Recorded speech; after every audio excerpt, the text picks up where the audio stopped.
നമസ്കാരം. ഗസയെ പൂർണ്ണമായും പിടിച്ചെടുക്കാനുള്ള സൈനിക ഓപ്പറേഷൻ ഇസ്രായേൽ ആരംഭിച്ചു. കഴിഞ്ഞ 24 മണിക്കൂറിനിടെ നടത്തിയ വ്യാപക വ്യോമാക്രമണങ്ങളിൽ ഗസയിൽ 115 പേർ കൊല്ലപ്പെട്ടു. ആസൂത്രിതമായി ഗസയുടെ വിവിധ ഭാഗങ്ങൾ കൈവശപ്പെടുത്താനാണ് ഇസ്രായേൽ ശ്രമിക്കുന്നത്. വടക്കൻ ഗസയിലെ നിരവധി മേഖലകളിൽ നിന്ന് ആയിരക്കണക്കിന് ഫലസ്തീനികളെ ഇസ്രായേൽ സൈന്യം ആട്ടിയോടിച്ചു.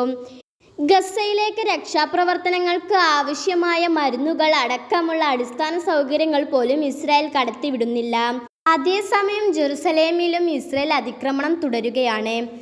ഫലസ്തീൻ യുവാവ് മുഹമ്മദ് നിദാൽ അബു ലിബ്ദയെ ഇസ്രായേൽ സൈന്യം അൽ അക്സ മസ്ജിദ് ഗേറ്റിന് സമീപം വെടിവെച്ചു കൊന്നു.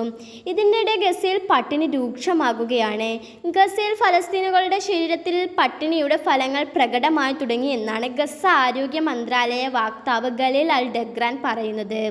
പോഷകാഹാരക്കുറവ് മൂലമുണ്ടാകുന്ന വ്യാപകമായ വിളർച്ചയും ഇതിൽ ഉൾപ്പെടുന്നു. അതായത് ആളുകൾക്ക് ഇനി രക്തം ദാനം ചെയ്യാൻ കഴിയില്ലെന്ന് ആരോഗ്യ മന്ത്രാലയ വക്താവ് വ്യക്തമാക്കി. ഇതോടെ ആശുപത്രികളിൽ പോലും രൂക്ഷമായ രക്തക്ഷാമം അനുഭവപ്പെടുന്നു. മരണസംഖ്യ ഉയരാനും രക്തക്ഷാമം വഴിവെക്കും.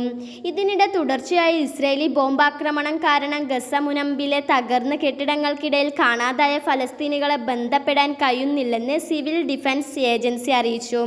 ഇസ്രായേലിന്റെ ഏറ്റവും പുതിയ ആക്രമണങ്ങളിൽ ഡസൻ കണക്കിന് ആളുകളാണ് കൊല്ലപ്പെട്ടതെന്നും പലരും അവശിഷ്ടങ്ങൾക്കടിയിൽ കുടുങ്ങിക്കിടക്കുകയാണെന്നും സിവിൽ ഡിഫൻസ് ഏജൻസി വക്താവ് മഹ്മൂദ് ബാസൽ പറഞ്ഞു. ന്യൂസ് ഡെസ്ക് മിൻഹ വേൾഡ്.